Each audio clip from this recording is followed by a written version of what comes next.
I stumbled into DJing like late 1996. I had a really good friend who's a female DJ, and when we became friends, she would always go to the record stores and be buying records. So I started going with her, and I don't know, it was something like when we would go back to her house, I would kind of just play around on her turntables, and from there, it kind of became, it was a hobby. It was nothing that I said, I was gonna kind of turn into a career at that particular point.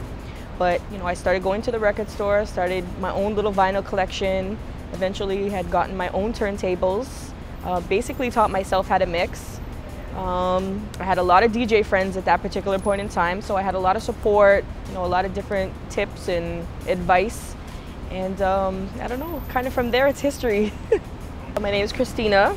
I'm originally from Toronto, Canada, and my DJ name is DJ Queen of Spades.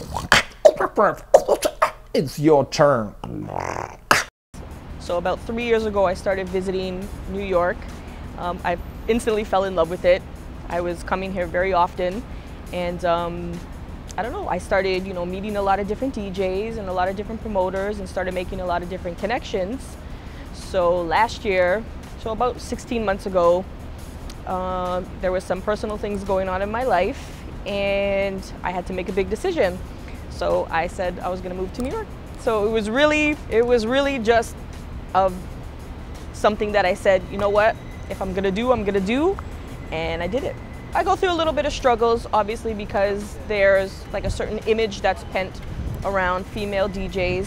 It's not really a lot about skill these days. A lot of it is about, females DJing in bikinis and different type of things like that. So it's been a little bit of a challenge, because for me, I do have a lot of skill, and I'm a very talented DJ, but people have this image of what a female DJ is. So I kind of have to work that much harder to kind of show them that that's not what I am. Like, I actually have skill and talent. I actually do have a passion for this, and this is my career.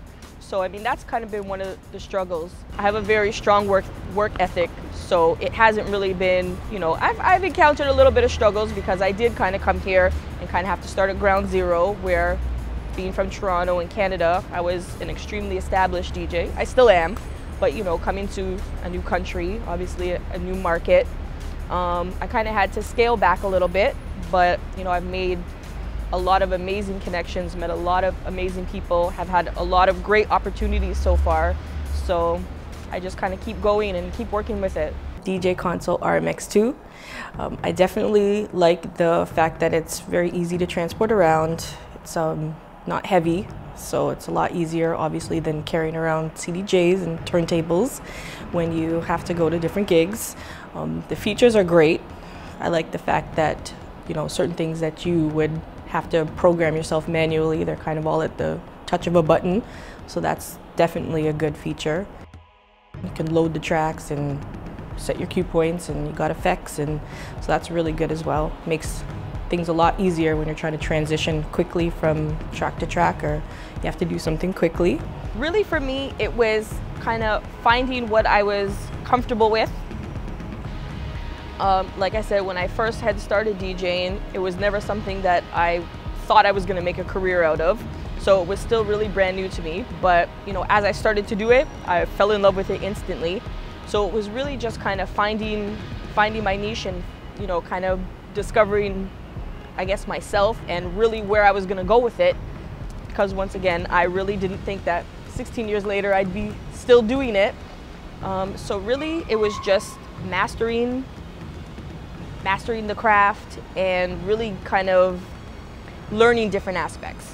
So, not just playing music, but learning mixing and learning how to scratch, and, learning different genres that I may not have normally have thought I would be playing as a DJ, and just kind of being as versatile as possible, that I could really, kind of extend myself and kind of just be the more well-rounded DJ that I kind of am today, that I am today.